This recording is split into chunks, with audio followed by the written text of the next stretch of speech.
All right, so we won the Melbourne Heat. Time to prep for Nationals. Slight calorie drop. Ali kept recomping. We introduced high and low days to fuel her training. Increased training volume, particularly to glutes and delts now. We're a little bit concerned about getting too lean, so we had to manage her waist around that 64 to 65 centimeter mark. So I would have actually probably liked to get her midsection down even more, but unfortunately, as you guys are aware, we can't spot reduce.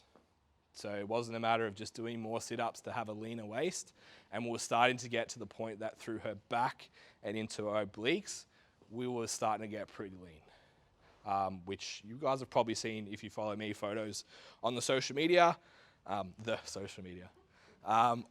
her, starting to push those back boundaries. So notice here, we went up earlier way too high. We went to that kind of 25, 60, I think. So we've still gone higher than the 2000 that she was on, gave her a little bit of a diet break at what was probably true maintenance the entire time, which was 2200. All right, so remember we kind of like put on that little bit of weight and went, oh shit, and just dropped it and put her in maybe a slight deficit, but it was enough for her to keep improving her performance, which enabled her to do that recomp kind of thing. So that was for, if you can count, 3 weeks that we gave her some food, then dropped her back down. We can see her waist measurement's pretty much the same as when she did the Melbourne Heat, which means we nailed maintenance. Somebody asked earlier about reverse dieting. So it's contentious. If you want to go listen to like Lane Norton, Avatar Nutrition, those guys, they're like, yep, hands down, reverse dieting, always, etc., etc.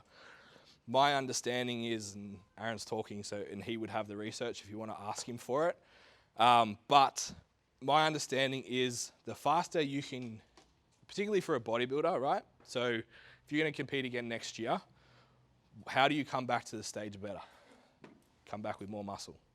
So for mine, it's like, why would I essentially still be in a deficit by slowly increasing your calories back to maintenance?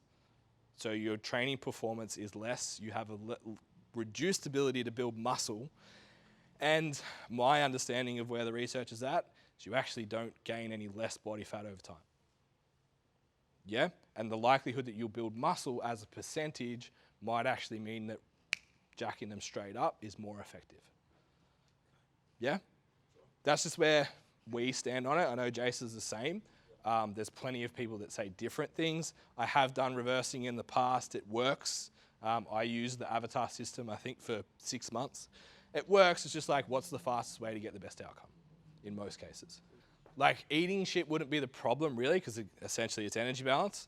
But it's like someone who maybe was over fat, who's done lots and lots of work to get in shape, hey, straight back to maintenance, which might be 800 calories. And they're like, whoa, no, I'll get fat if I do that, because that's what I used to eat, and I was fat then.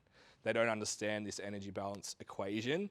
So psychologically, you might have to say, over the next 4 weeks, we're going to get to there. I still like to do it as fast as the client will let me. So the other consideration when we went to 2200 here, Ali has more muscle. She's training more. We're up to 110 sets per week when we started at 80. We've got 2 F45 sessions, and her steps are still the same.